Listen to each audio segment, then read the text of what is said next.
I rapinatori di Asolo parlavano in dialetto locale. È il dettaglio che emerge dalle indagini dei carabinieri sulla rapina a mano armata di mercoledì sera ai danni di Paola e Guido Furlanetto. I due fratelli, 67 e 70 anni, rimangono chiusi nel loro riservo, riferendo di aver dato tutte le informazioni necessarie agli uomini dell'arma. La loro linea telefonica fissa, tranciata dai rapinatori subito dopo la loro irruzione, è stata ripristinata, così come è stato riparato l'infisso sul retro usato per entrare in casa.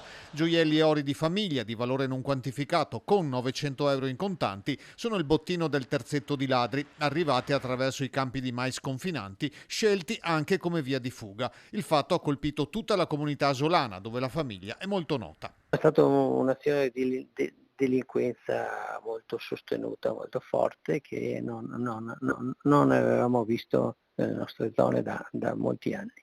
Col volto nascosto da passamontagna e armati di 2 coltelli e una pistola puntati al collo dei Furlanetto, li hanno minacciati, lasciandoli fortunatamente illesi. L'arma e la polizia locale stanno collaborando per individuare i responsabili. Sono allertati tutti, quindi le telecamere che sono oggetto di controllo da parte della polizia sono messe a disposizione anche del servizio dei carabinieri. La zona tra Asolo e Altivole non è nuova a furti e rapine, come racconta una residente. In diverse abitazioni, anche a novembre alle 5 di sera, praticamente hanno fatto più di qualche casa, però ci hanno detto che dobbiamo star fermi, che bisogna, come si dice, andare avanti così, nel senso che bisogna accettare, e noi non accettiamo più niente, siamo stanchi, punto. L'esasperazione riguarda anche l'impunità nei confronti di chi commette reati contro la proprietà privata.